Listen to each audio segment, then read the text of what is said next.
Hello friends, welcome to my channel exam तैयारी। आज की वीडियो में हम लोग इंग्लिश का प्रीवियस ईयर पेपर देखने वाले। ये सीटेट दिसंबर 2018 का पेपर 1 है और ये जो इंग्लिश के क्वेश्चन है ये लैंग्वेज 1 के हैं। तो आइए देखते हैं पहला क्वेश्चन। क्लोज मीन्स क्या होता है। ऑप्शन 1 है हमारा मिसिंग पार्ट, 2 है क्लोज, 3rd है असेसिंग और 4th है फिनिशिंग।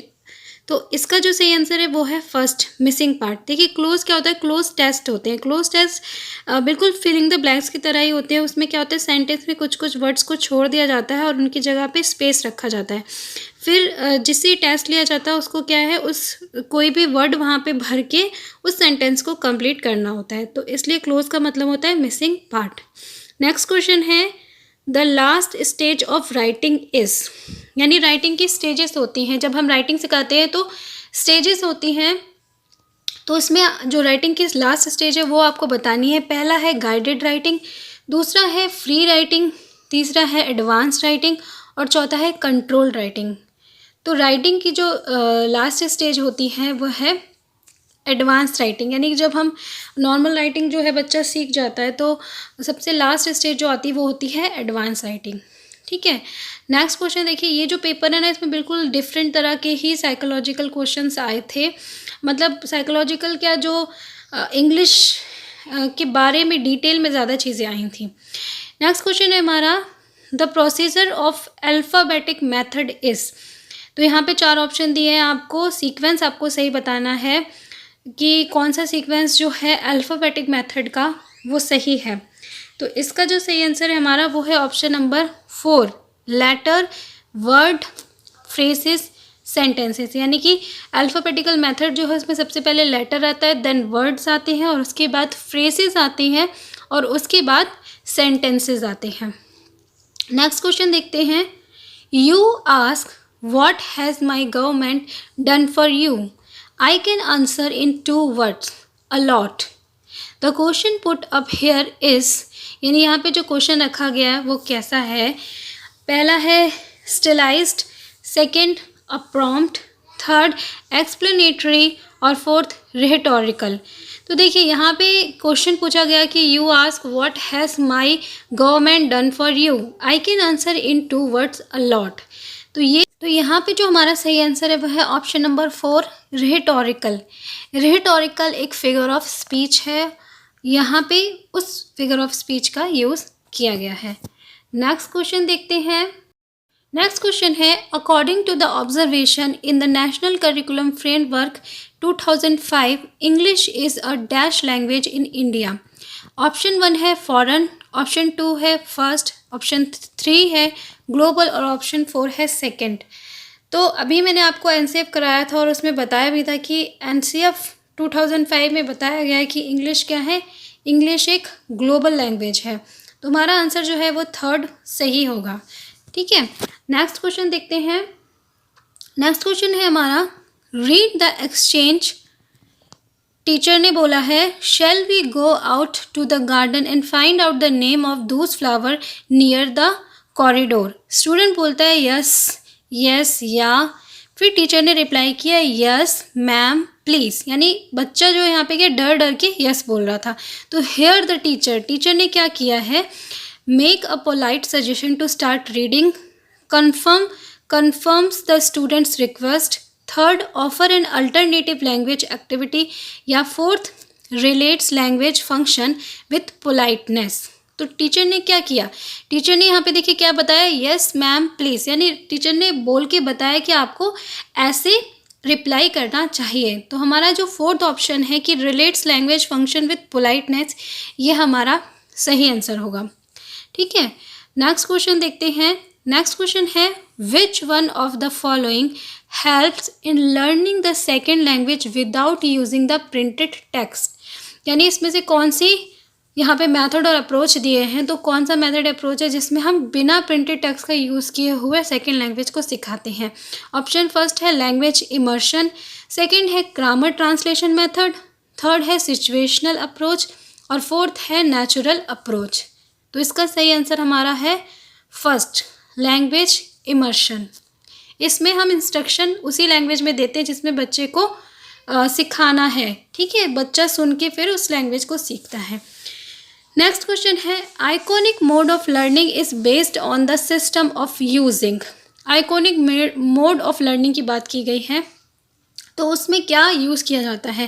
पहला है सिंबल्स, दूसरा है इमेजेस एंड डायग्राम्स, तीसरा है डिफरेंट टाइप्स ऑफ ग्राफ, और चौथा है a variety of activities.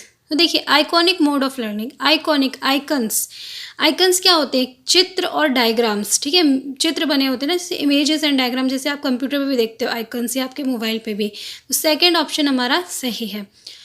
Next question है while reading for comprehension we understand that some pairs are examples of homograph, which one of the following is a homograph। यानी आपको इन चारों option में से बताना है कि कौन से जो पेयर है वो होमोग्राफ है। तो होमोग्राफ मैंने आपको पढ़ाया भी, होमोग्राफ क्या होता है, होमो मीन्स सेम और ग्राफ में जो लिखने में बिल्कुल सेम हो, यानी जो स्पेलिंग में बिल्कुल सेम हो। तो पहला जो हमारा ऑप्शन है लीड, इसका मतलब है मेटल और लीड, दूसरा जिसका मतलब है गिव डायरेक्शन।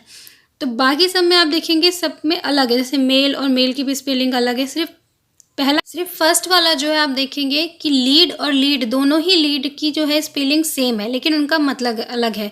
होमोग्राफ वही होते हैं जिनकी स्पेलिंग सेम है लेकिन अर्थ जो है वो अलग होता है। तो ये हमारा ऑप्शन सही होगा। नेक्स्ट क्वेश्चन है a sight word is vocabulary item.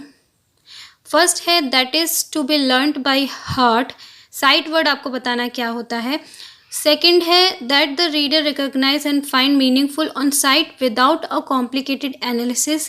Third option है that helps in judging the effectiveness of the author style, और फोर्थ है that needs proper visual understanding of the context. तो साइट वर्ड क्या होते हैं, तो जो सेकेंड ऑप्शन है हमारा कि that the reader recognise and find meaningful on sight without a complicated analysis, यानी आप जिसको देखते ही क्या है आप समझ जाओ और समझ जाओ कि ये जो है मीनिंगफुल वर्ड है, तो वो होते हैं हमारे साइट वर्ड, ठीक है।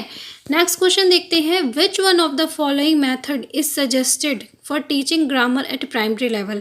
यानी प्राइमरी लेवल पे आपको ग्रामर सिखानी है बच्चों को, तो कौन सा मेथड सबसे बेस्ट होगा उनके लिए। ऑप्शन फर्स्ट है टेक्स्ट बुक मेथड, सेकेंड है इंडक्टिव मेथड, थर्ड है ट्रांसलेशन मेथड, और फोर्थ है डिडक्टिव मेथड। बहुत सिंपल है, इसका ऑप्शन सेकंड हमारा सही होगा। इंडक्टिव मेथड हम बच्चों को क्या है पहले उदाहरण देंगे और उदाहरण से फिर हम नियम की तरफ ले जाएंगे, ठीक है। तो वो हम किस में करते हैं, इंडक्टिव मेथड में। तो ये हमारा सही आंसर है। नेक्स्ट क्वेश्चन है Flower and Hayes regarded which one of the following skill as problem creating and solving skill. तो फ्लावर एंड हेस ने किस स्किल को जो है वो problem creating and solving skill बताया है। ऑप्शन पहला है स्पीकिंग, सेकंड है रीडिंग, तीसरा है राइटिंग, और चौथा है लिसनिंग। तो ये क्या है, फ्लावर और हेस ने एक डेफिनेशन दी थी राइटिंग के बारे में, तो यहाँ में हमारा ऑप्शन राइटिंग सही है। उन्होंने बताया था कि writing is a problem creating and solving skill, ये डेफिनेशन दी थी, तो उन्होंने राइटिंग को प्रॉब्लम क्रिएटिंग और सॉल्विंग स्किल बताया है, तो ऑप्शन थर्ड सही है। नेक्स्ट क्वेश्चन है हमारा find out the function word from the following. Function word आपको इसमें से बताना है। फंक्शन वर्ड अगर आपको पता है तभी आप बता पाएंगे। पहला ऑप्शन है हमारा चैम्पियन, सेकंड है हैंडसम, थर्ड है सिजिंग, और फोर्थ है एंड। तो इसका जो हमारा सही आंसर है वो है एंड। फंक्शन वर्ड क्या होते हैं, फंक्शन वर्ड क्या है, ग्रामेटिकल सजेशन देते हैं, यानी ग्रामेटिकल वर्ड हैं जो कि दूसरे अदर वर्ड्स जो होते हैं उनके साथ एक रिलेशनशिप शो करते हैं, कनेक्ट करते हैं, ठीक है। नेक्स्ट क्वेश्चन है हमारा what do you mean by review, यानी रिव्यू से आपका क्या तात्पर्य है। पहला ऑप्शन है इवैल्यूएशन, सेकंड है क्रिटिकल इवैल्यूएशन, थर्ड है असेसमेंट, और फोर्थ है गेस। रिव्यू, देखिए रिव्यू क्या होता है कि हम जब किसी चीज़ को देखते हैं या पढ़ते हैं या सुनते हैं फिर उसके बारे में अपने विचार बताते हैं। रिव्यू यानी अपने विचार, पुनः हम अपने विचार बताते हैं उस चीज़ के बारे में, तो वो होते हैं हमारा एक तरह का क्रिटिकल इवैल्यूएशन है, ठीक है, क्योंकि आप क्या कर रहे हो, क्रिटिक कर रहे हो उसके बारे में कुछ, ठीक है। सेकंड हमारा सही होगा। नेक्स्ट और लास्ट क्वेश्चन है कंटेंट वर्ड आर कॉल्ड।